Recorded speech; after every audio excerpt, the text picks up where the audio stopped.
愛情保衛戰，保衛你最純真的愛情。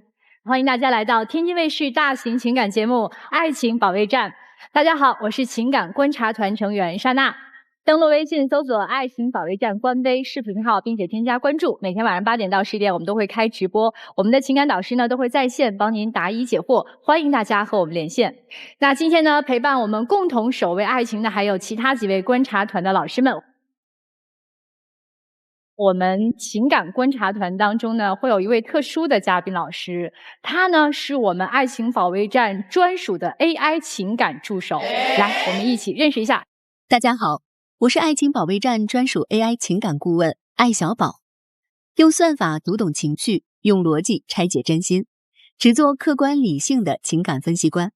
今天我将用数據捕捉言行背後的真實心理，精準定位情感矛盾核心，陪大家一起看清愛，讀懂愛，守護愛。謝謝艾小寶。今天來到節目的這一組嘉賓，他們遇到了怎樣的情感困惑呢？我們一起走進他們的故事。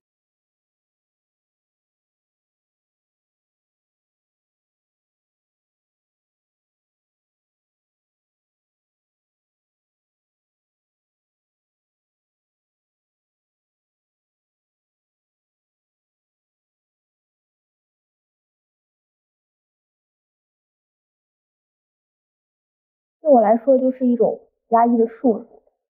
這段感情是我想要拼命守護的，我也不想分手，我想跟他結婚，但我不知道他現在為什麼想要放棄這段感情。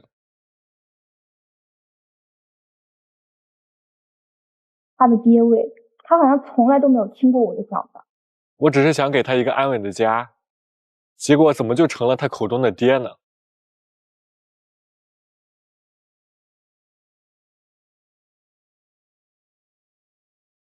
哎呀，這爹味兒男友他到底是愛還是束縛？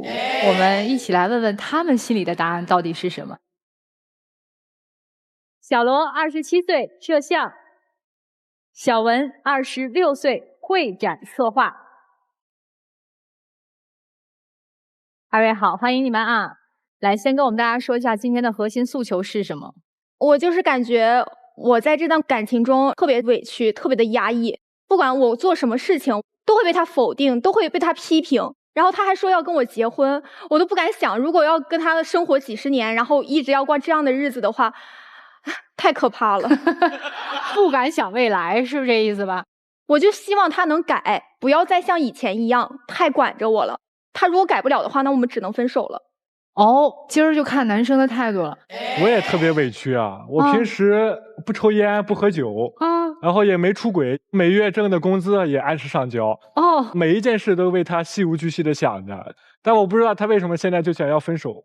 你現在還不知道自己錯在哪裡到底？我們兩個人性格本身就是不一樣的。他生活中他總是處處管着我，我的任何生活方式都會被他挑刺。比如說出去旅遊特別熱，看路邊販賣機，我就想去買着喝，結果他就說販賣機買那個水3.5塊一瓶，旁邊走2步路就有超市，超市裡面2塊錢一瓶，然後你多花那1.5塊幹啥呢？然後我就很生氣，我當下就是很渴了呀，我就是想趕緊喝到那瓶水，他就非要就是管我，然後非要說這些，我也不願意跟他爭執，我說你给我買吧，然後結果他真的去超市給我買了2塊錢一瓶的水。你這招挺好的，你都不用跑腿讓他去買，對吧？你就在那等着呗。但是他還是要說教我，他就是想要管着我。就像爸爸一樣，是吧？对，就像爹一樣。我是為了那1塊5毛錢嗎？那你為了啥？關鍵是他平時花錢吧，總是好大手大腳的。我總感覺沒有必要為了花這些冤枉錢，咱們留着這些錢吃吃喝喝，難道不好嗎？那你剛才你說我是為了那1.5塊嗎？那我聽到你這理由和原因，你就是為了那1.5塊啊。我去超市不只是買了水，還買了一大兜子零食，還有水果。我不知道他為什麼會這麼生氣。我就想喝個水，他還要給我上課，我就生氣這一點。然後在這種事情上也不是1次2次了，打着為我好的旗號，各種小事大事都管着我。來，今兒讓你說個夠。我們倆消費觀念就是不太一樣嘛。有一次看到網上有一個網紅微孔密室，然後是那種沉浸式的，很火，帶他一起去玩了嘛。玩完之後本來挺開心的，然後晚上跟我朋友去吃飯，我跟我朋友说了這個事兒，因為那個票價就是可能會稍微貴一點，800多塊錢嘛。一個人800還是倆人800？一個人800。那你倆就1600啊？对，因為這個事情不是每天都去，1個月去玩這一趟，只是說想去體驗一下嘛。結果完事兒之後，我跟我朋友說這個800多塊錢，但是挺好玩的。我朋友就說這個東西是個智商稅，然後他就直接就附和我朋友，他直接就附和我朋友說，對這個東西我覺得就純花冤枉錢。我當時就很生氣，他是我男朋友，為什麼不站在我這邊呢？他是站在省錢那個觀點，他並不是站你們倆任何一個人，對吧？我當時也沒有想要站隊誰，因為我平時就是一個比較宅的人嘛，跟那種 NPC 來互動，來囉里囉嗦說半天，浪費7、8個小時，我感覺對於我來說沒太有意義吧。我平常也會陪他，就是在家裡看看電影什麼的，但是我有時候也會想去體驗這種新奇的東西嘛。我工作很累呀，去玩7、8個小時，你跟誰能受得了？也是，這個消費觀上和興趣上是有點分歧的。除了這2樣，就還有啥讓你不滿意？小文，我交朋友他也會管着我。有一次我跟我朋友正視着頻呢，結果他黑着臉過來，直接給我朋友說他明天還要上班呢，然後直接把我視頻給掛斷了。你那樣尊重我嗎？你也不尊重我朋友啊。當時他跟他那個發小已經視頻到了1點半了，凌晨1點半。他是明天有一個準備了起碼得1個月的會展策劃活動，6點半就要去到現場。那你明天如果起不來，那你這1個月的努力這不白費了嗎？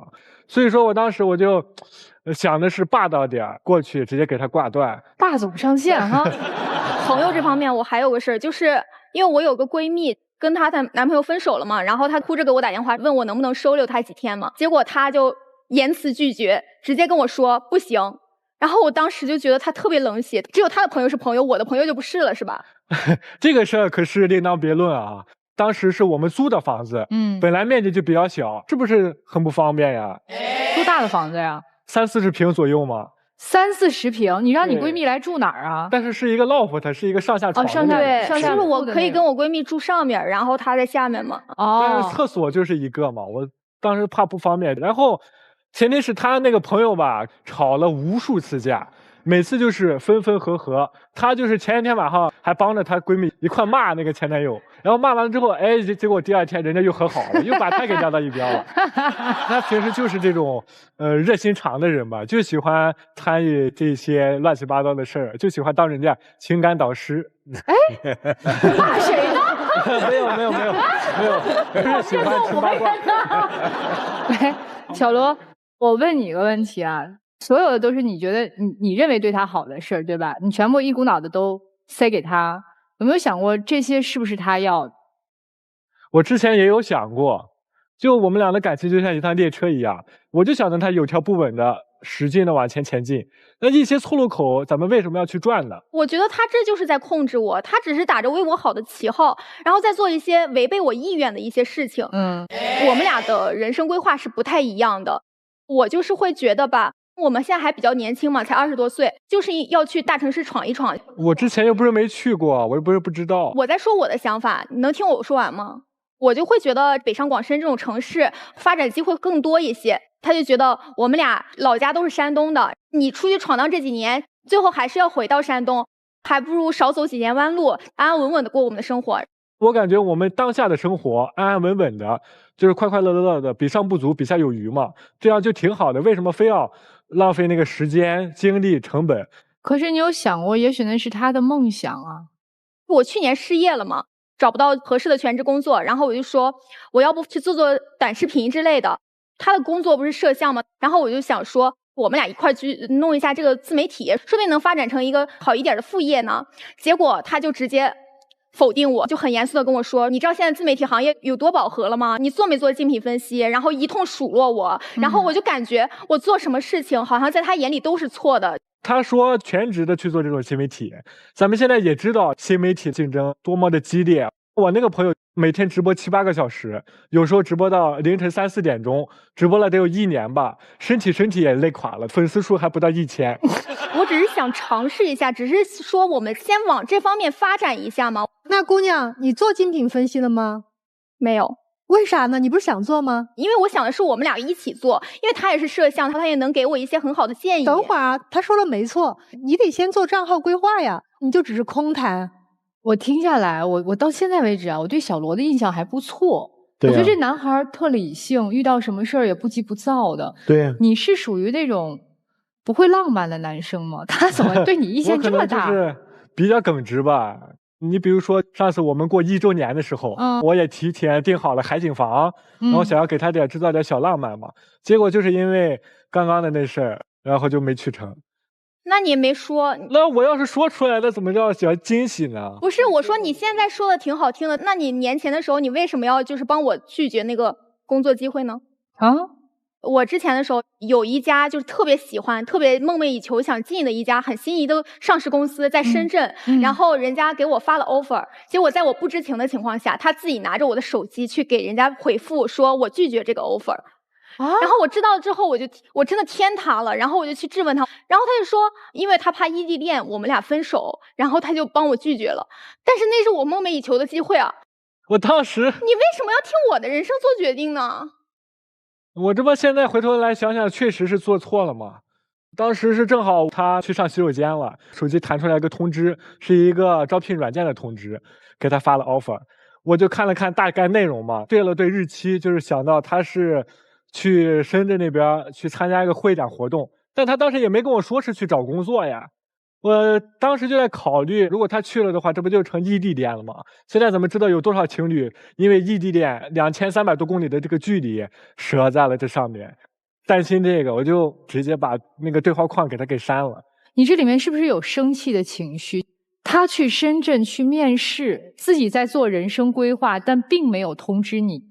對他，其實我們倆之前是有討論過這個問題，我有跟他說過，我想去大城市發展。但你那一次沒跟我說，你那次光跟我說去策劃了，那為什麼這個找工作不跟我說呢？那你為什麼不經過我同意就直接就是幫我拒絕了呢？好，我們一個一個問題來回答。你去做策展了，還是專程去面試的？我是去工作的，我只是順便去面試一下。這一次去應聘，告訴男朋友了沒有？這次應聘確實沒有告訴他。好。第二個問題是，女生剛才問男生的，那你為什麼不經我的同意就幫我拒絕了這個 offer？也是頭腦一熱嘛，然後事後我也跟他道歉了。男生是非常確定說，我就要在青島。對，我是想的是，在青島起碼是我靠我這幾年的努力，能夠給他一個安穩的家，就是訂婚和結婚在這2年之內完成。小文要嫁嗎？我覺得在這段感情中我還是比較壓抑的，很多事情我都過得比較委屈。雖然說他現在說得很好，但是其實在生活中感受到窒息的是我。你還是要出去走一走的，不去是肯定不甘心的，對吧？對。好，明白了。他們兩個人的這段爹系男友的愛情到底值得保衛嗎？來，各位老師，爹先說話，爹先說話。我選擇的是保衛你們的愛情。謝謝謝謝。這位男生他有做錯的地方，有些霸道，處處像爹一樣的我為了你好，但是你去看，他確實管你了，但如果說管不動，勸不動，最後他選擇的還是尊重呀。但是在那件原則性的問題上，他病急亂投醫了，是好心辦了壞事，他是太怕失去你了。但是如果你心中愛着這個男人，哪怕是臨時在深圳有這樣的機會，一定會打電話告訴他，在這一件事情當中，雙方都有錯啊。我跟於老師的觀點完全相反。我看到你們有最大的原則性的問題，因為你們不再用愛去給對方，而你們在用對錯去評價對方。當你執着於對錯的時候，你們就沒有再談愛了。他可能現在就是很渴了，他馬上要喝這口水。我知道了 ，OK， 我給到他，我不會去說教他。愛是看到對方需要，而不是告訴給他你錯了，你不對。關於深圳面試的這個事情，要說對錯，你們都錯了；要說對嗎？你們都對。所以所謂的爹系，我覺得剛剛於老師說的，的確可能有些人就喜歡霸道總裁式的愛，那他需要你給到了，那就 OK， 你們兩個雙向奔赴。但是可能你想要給霸道總裁的愛，他說抱歉，我不要，我要自由的愛，自由的愛也是愛。所以我會不保衛你們的愛情，是因為你們太執着在對錯上面。但如果你们重新能够去重新找回爱，不再纠結对错，那我觉得你们可以重新相爱。吕老師保衛嗎？保衛，必須保衛。姑娘，請你相信我，今天絕對是為了你好。對，因為我實在想象不了另外一種結果，就是你真找到了一個和你一拍即合，想幹嘛就幹嘛的男生，你們兩個人估計在這個世界上就只剩下橫衝直撞的可能了。剛才老師問了一個問題，你說我也想了，再往下問你就沒答案了。他並沒有想好怎麼想要去發展他的未來，他對他的未來沒有藍圖和規劃。你給我的感覺就是世界好大，我想去看看，那你就去看吧。他是好奇的，他並不想讓自己長大，因為你拖着底呢，所以你也沒有什麼大不了，放心，他會回來，或者你就陪着他去看看世界又如何？一律保衛嗎？我特別糾結。站在一個經歷過愛情、婚姻和生活的人的角度來說，我真的想勸小姑娘，你男朋友真的現在是超過了99%的男朋友。如果我現在還是你的這個年齡，我特別願意去保衛。但是我現在站在我的這個年齡，我特別想對這個男孩說一句，我不想保衛，因為你是一個比你的年齡要成熟很多的男孩，真的是爹系。但是女孩沒有長大，所以站在現在我的這樣子的年齡，我不保衛。我不保衛他們的愛情，人生方向不一致。男生是典型的，我要現在，我要踏實。女孩很明顯，我的人生要豐富多彩。如果你束縛他，他未來會有不甘心。我特別理解你，因為我在20歲的時候就做出這樣的選擇。我有過一段青梅竹馬的感情。20歲的時候，我是否要回到安逸的城市，去選擇畢業就結婚，還是去到北京？我當時的想法是，我不甘心。覺得我如果不拼一把的話，我對不起我自己，為我的夢想努力了這麼多年，然後我沒有選擇那段感情，我選擇了我現在的人生。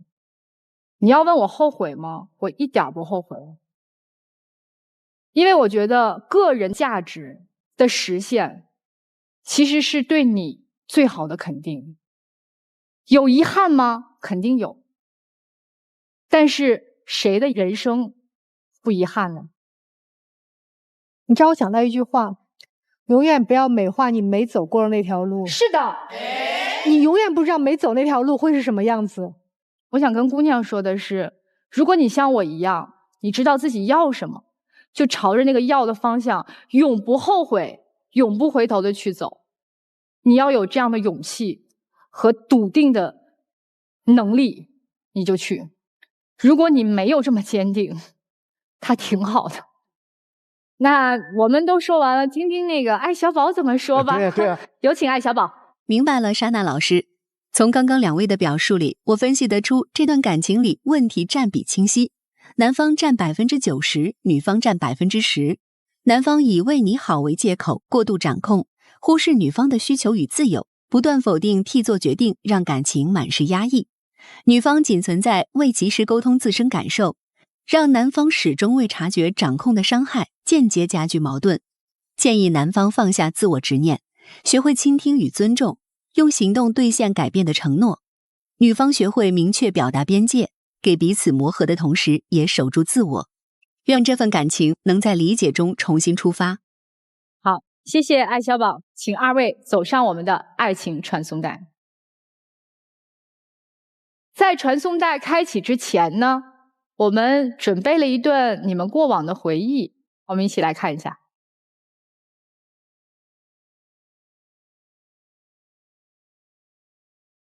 哇，這張好漂亮！真漂亮！哇！哎呦，總算女生笑了。這個場合上第一次看到你笑，美好發生，怎能不看？一起進入中國廣電真情時刻。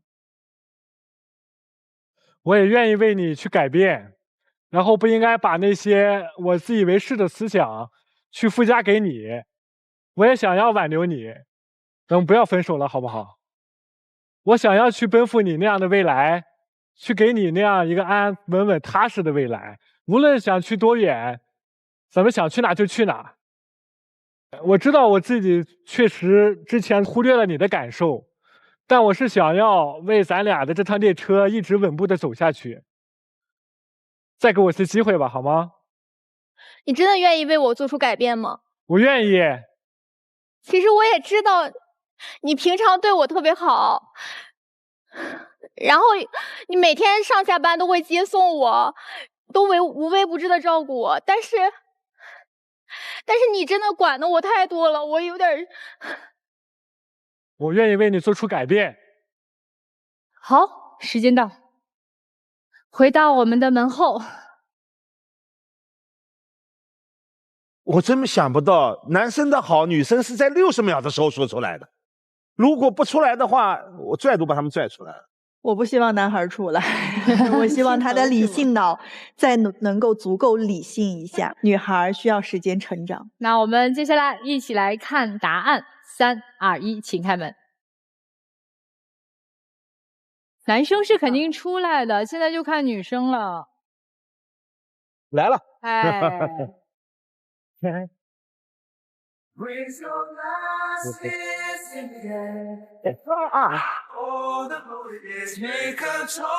女生出來代表什麼意思呀？我還是願意跟他重新開始。謝謝。我也是得償所願了。那你的未來呢？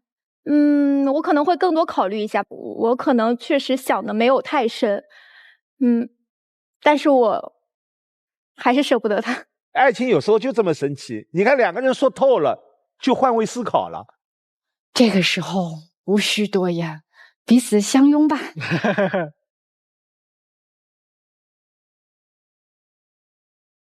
我願意為你做一切事情，就包括你想去看的城市，然後想要去的地方，咱們都去，管他什麼現在當下。那我想去北京，你陪我去嗎？等再議吧。回家咱們慢慢討論。打臉打得太快了。前一秒鐘是我願意為了你去任何一个地方。去，咱們明天就去。或許到了那個地方還有更大的轉機呢。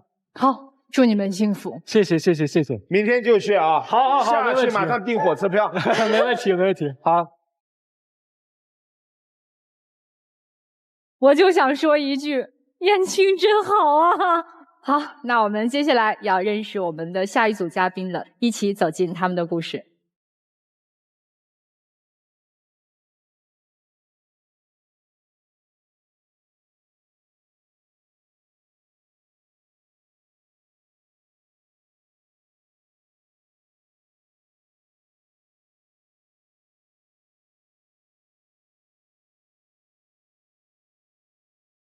是一場從甜蜜開始到疲憊結束的消耗，是我人生當中最珍貴的一段時光。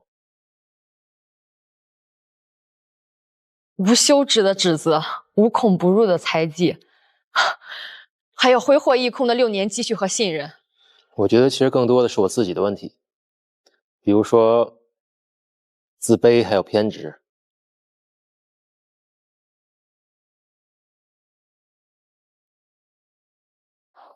他們是在一起共過苦的，所以共過苦的日子到最後能不能一起同甘呢？那咱們就一起歡迎他們。郭先生37歲，房產中介；宋女士32歲，高爾夫球教練。歡迎你們啊！今天兩個人的訴求是什麼？我希望通過欄目組能夠幫我們做一個疏導，然後最終幫我挽回這段感情。我就是想跟他說清楚，讓他不要再糾纏，徹底把這段關係斷掉。這個怎麼回事啊？他這麼決絕，你怎麼還這麼堅持呢？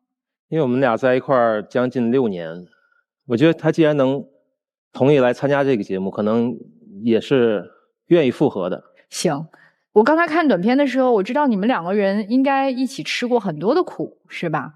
我們刚在一起的时候呢，我們倆就商量說，咱們家庭也都是普通家庭，要不咱們就是去大城市闖一闖，3年結婚的錢。然後呢，我們倆就到了北京嘛。一開始其實沒有太多的錢，我們就住那種地下室。然後我其實就是想着省點錢什麼的，我們就想着自己做飯吃吧。有一次呢，沒有處理好就着火了。哎呦，他知道之後，不是問我有沒有受傷，也不問我害不害怕什麼的，他直接說什麼什麼又被你弄壞了，就得重新買。我都很震驚，我覺得這是我認識的那個人嗎？不是，當時肯定得第一時間得關心你啊，怎麼可能沒有呢？你從頭到尾也就說過那一句，哎呀，你沒事吧？而且還是在指責我好多好多以後。後面我還是想做飯嘛，但是呢，心裡就是有點陰影，我就想着說，我每次做飯的時候，你能不能陪着我1次2次吧？他會陪着我。後來久了，直接就說你矯情什麼呀？你說我這是矯情嗎？你那會兒有工作嗎？那會兒沒有工作，剛來到這邊有點難找。他既然出去工作了嘛，對吧？然後我就在家裡把能做的我都做了，他的衣服所有衣服我都給他洗的板正的疊好。他倒好，他說我洗衣服洗的還不乾淨。你洗完的衣服都是發霉的那味道。咱們住哪裡，你心裡不清楚嗎？那味道是我沒洗乾淨吗？我是不是還買了那些洗衣凝珠什麼的？不是，就是你買了很多很多東西。你看，他說我買了很多很多東西，我買一些快遞什麼也都是我們家裡需要用的東西，小到拖把、紙巾什麼，他都说，哎，你这天天啥活也不干，買這麼一大堆快遞啊！我也就給自己買了一個瑜伽墊兒。因為咱倆當時就是我一個人工作，肯定要能省則省嘛。我一個瑜伽墊，我就找點自己的愛好都不行是嗎？那我平時我也沒有說出去多亂花錢，我買衣服就買幾十塊錢的。先生，你那麼注重自己的儀容儀表，衣服要乾淨板正，你咋不自己洗呢？因為他那個時候沒有工作。他沒有工作，所以他又必須要服務於你嗎？肯定2個人都要有付出嘛。我沒付出嗎？家裡的飯是誰做的？那衣服是誰洗的？地是誰拖的？家裡板板正正的不是我弄的嗎？手心朝上嘛。對，我自己有想過這個問題，這種事情其實我忍了很多遍，但我覺得2人在一起慢慢磨合吧。然後後來過了就是幾個月以後呢，他也攒了點錢，然後我們就找了一個3居室合租的那一種嘛。我總是覺得大家一起用一個鍋一個灶什麼的，就有點不是很乾淨。我149買了一個電磁爐，他說你這矯情什麼呀？人家能用你不能用呀？有煤氣灶的情況下，你買電磁爐幹什麼呢？那煤氣費都是大家分攤的。我還不是說為了你，因為你平時你可能就是下班的時候有時候也比較晚，是不是能讓你隨時都吃上一口熱飯呀？那人家用的時候，我是不是就不用跟人家搶了呀？就因為我買了149的電磁爐，我們大吵了一架，他就又是說，哎，你不掙錢，你倒挺會花，怎麼樣怎麼樣的。那天我真的是忍不了了，我直接就離家出走了。就也巧，外面也下雨了，你知道嗎？當時我就在我們那個樓下有一個便利店嘛，我就在那待着，那個雨就现在到头，我自己都想過，他要來找我就跟他回去，他倒好，1夜都沒有找我。是不是就是因為這些原因，你就開始出去找工作？對，我真的就是想着下定決心一定要出去工作。後來我一個朋友跟我說你身高什麼的也不差是吧？你不行你去當一下那個高爾夫教練吧。那高爾夫球教練的收入就比較高了吧？轉正以後就7000多了。那個時候你跟他是不是已經快掙得差不多了？對。其實我自己是覺得日子好起來了，你知道吧？但是沒想到又有矛盾了，說我亂花錢，幾十塊錢衣服得了唄，你買那成百上千的幹嘛呀？穿給誰看呀？這錢是你自己掙的吧？是我自己掙的。那人家花自己錢怎麼了？不是，你高爾夫球教練本身有一個固定的着裝，那你買那麼多漂亮衣服，那我後來掙錢越來越多了呀，為什麼不能包裝一下自己呢？因為我自己的客戶群體也都是高端人士，我為什麼不能穿一些漂亮衣服呢？再說了，我買衣服我光給自己買了嗎？我沒給你買嗎？那我要的那個1000多那西裝，有什麼不讓買呢？他看到那個真的不是很好看，就有點土，我可能当時就直接就說，我說哎，这衣服不好看，我喜歡啊。我說這樣吧，我說我現在我手裡錢也多了，我說我這工資一直都在漲，我說我給你買一個吧，我給他買了一個6000多的西裝。我對你不好嗎？我自己衣服我自己都沒捨得買6000多的。用得着買那麼貴的西裝嗎？可氣的是，我給他買了這麼貴的西裝以後，他穿都不帶穿的。你是覺得我買不起是嗎？哎，你是不是因為他掙得多了，你有點自卑了？他還看我手機，客戶有的時候會提前約球啊。他那天看我手機說：“哎呀，這什麼正經人呀？聊天約不約的？”我說：“人家說的是約球，你能不能不要那麼骯髒？就人家給我打電話或者聊微信，他都看，而且他還刪我客戶。他是懷疑你是嗎？對，懷疑我。因為我看見過，我去接他下班的時候，看到他跟他说那是他的客户，在干嘛？拥抱。这个事情我已经跟他解釋過了啊，我已經跟他說了好幾遍了。我的一個客戶，他夫人也在我這玩，他不是說一個人來這玩。那天呢，我們就是打得比較開心，我們就擁抱了一下，就是禮貌的擁抱。這個我敢保證，沒有任何。那我怎麼沒看見他夫人呢？你看他這就蠻不講理。我想問一下，他那個擁抱有問題嗎？在我看來是有問題的。我在高爾夫球場看到過。就是打球打到最後贏了，就是一種禮節性的。這個擁抱其實在體育場合很多很多。對呀，您說的那種是在場地裡發生的，我是去接他下班的時候，他們在外面啊。公共場合還是一個私密的場合？在他們那個球場門口，所有人都能看得到的場合，對嗎？私密場合我也得看得見啊。總之就是這個擁抱在你看來你覺得有問題，對吧？這件事情以後基本上每天都去，但凡我有一會兒就是沒回他消息或沒接他電話，瘋了，10幾個連環 call，不光 call我的，還 call我朋友的。我接你下班有錯嗎？你是接我下班還是監視我呀？而且就是已經演變到什麼情況了呢？工作不了，就是我不知道他是主動辭職的還是人家把他開了的啊。他自己說的是主動辭職的，我都覺得他可能是老是翹班監視我，我覺得是人家把他開了的都。他就不上班了以後，一直在家裡躺着。我說你回老家吧，咱們呢也已經出來這麼多年了，我們那手裡已經有點小錢了。然後我說你回老家把這個房子給買了，定下來。我說這樣你就不猜忌了，對吧？踏實了就。對，你該工作工作，我該工作工作，這樣咱都放心，我也不用那麼累。我說我每天應付完客戶還得應付你，對吧？然後呢，他就今天就說這朋友有事兒，那朋友有事兒，過段時間我就去了，怎麼樣呢？我再休息2天，他就天天在家打遊戲，我就過去看嘛，和別的女生還綁了 CP。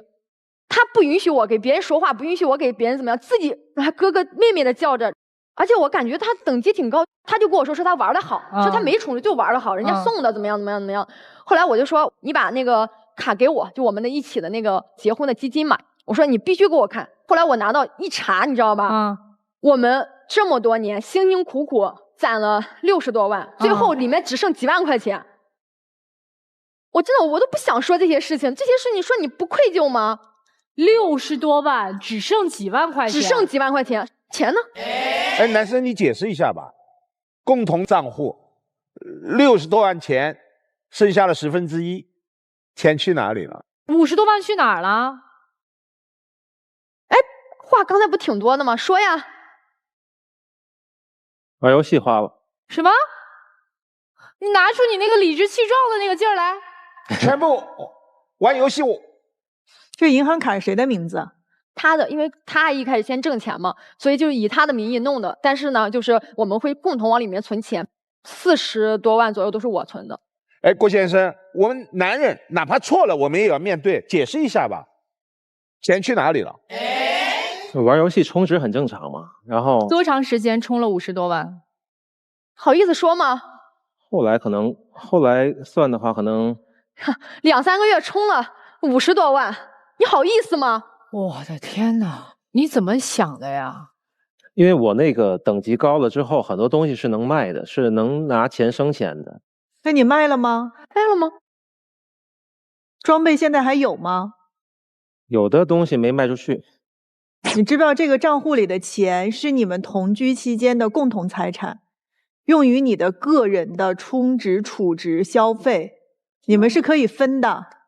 就這個錢我也能問他要，對吧？是可以同居析產的。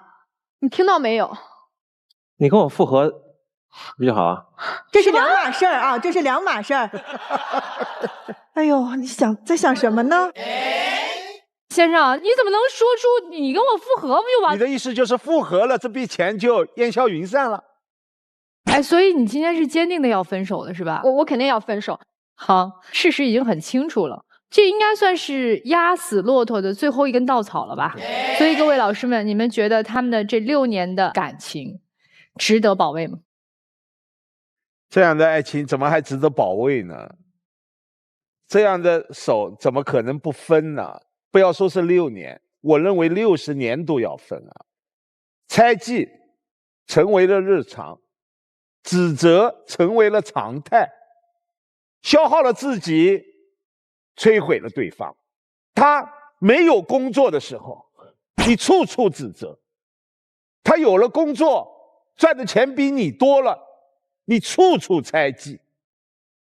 這一段感情時時足足是被你自己毀掉的呀。哪一个女生面对这樣的一位男友能忍受6年？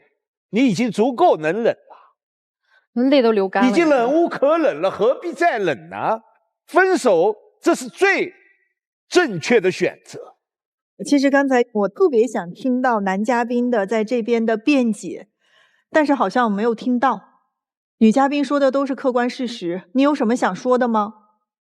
那個錢的事兒確實是因為我當時是想讓錢生錢，我並不是說去故意的要去揮霍掉，初衷是想讓用我的裝備去賺更多的錢。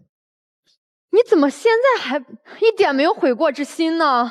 不是沒有悔過之心，我就講當時的心態。到現在為止，你都不知道你自己身上的問題是什麼，還企圖想要去辯解，所以我覺得這個愛情沒有辦法再去保衛。我其實覺得男生，你今天讓我有點毛骨悚然。你女朋友說那個錢的事兒，說那錢你會還嗎？你特別輕蔑地笑了一下，說那就復合吧。我聽到這句話，我汗毛都豎起來了。我聽到的是算計，不是你要挽回。如果你說你突然花了那麼高額的錢，你內心有羞愧的話，在當場應該表現出來的是我錯了，我為我的錯誤要買單。您的意思我現在要給他跪下嗎？你剛才這個回答又是一個極端性回答。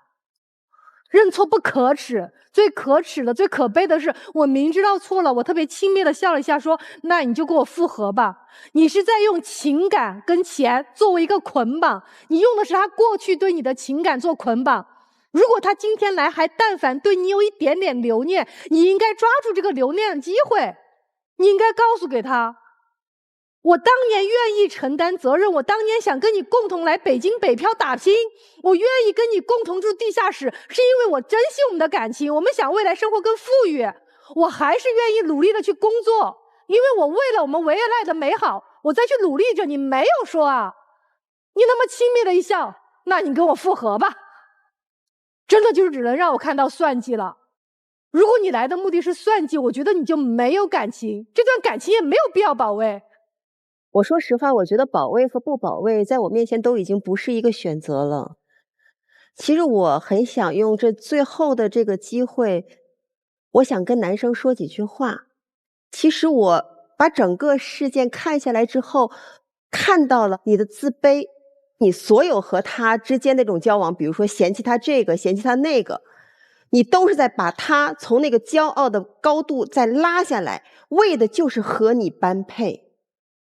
她很好，她讓我們看到了一個可以陪着你走過很多辛苦人生的女孩子的模樣，但是你卻見不得她比你好一點，因為那一刻你的危機感一下子就爆棚了。而且我也相信，你把50多萬投進去的時候，你很想證明，你看，你把我看錯了吧，你把我看扁了吧，你也是在為了驗證自己不是他們想象當中那麼差。所以走到今天這一步，都是自卑搗的鬼。你站在這個台上，所有呈現的自負，都是自卑的另一面。我覺得既然小宋你願意來，其實我覺得今天你可以做另外一件事兒，叫做放下。6年的時間，有回憶，有美好，但是所有的這些過往的過程當中，是你一點點的委屈堆積出來的。所以我覺得當你真的全部放下的時候，去感謝他，謝謝你讓我成為更優秀的自己。來，接下來我們一起來聽一聽 AI 情感助手艾小寶他的意見。好的，善娜老師，剛剛我聽完2位的故事，男生的問題佔比90%以上。是他長期的自卑偏執、無端猜忌、沉迷遊戲、揮霍共同積蓄，再加上毫無擔當與責任意識，一步步消耗掉女生6年的真心與付出，讓原本共苦的感情徹底失衡，信任完全破碎。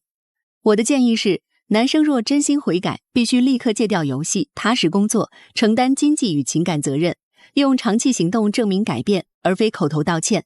女生已足夠清醒且獨立，無需被6年沉沒成本綁架。若對方仍無實質改變，堅決及時止損才是對自己最好的保護。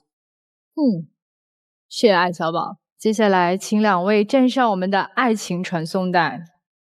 每次在這兒呢，我們會給大家看一下交往的甜蜜瞬間，我們會徵求一下當事人的意見哈，要看嗎？不是特別想看。好，美好發生，怎能不看？60秒鐘，我確定這應該是你們最後的60秒了。還有想說的話可以盡情的說啊。相信我能改變，好嗎？6年啊，再給彼此一個機會，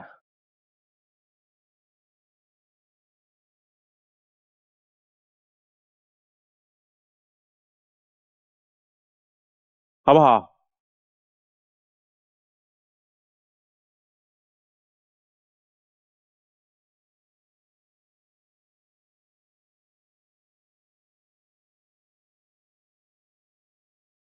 好，請回到門後，謝謝你們。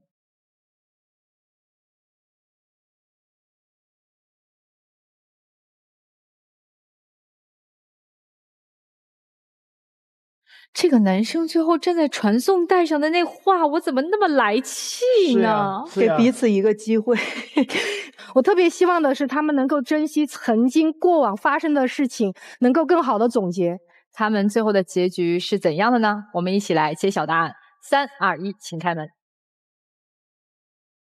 男生會出來的，男生也不要出來，都沒出來，都沒有。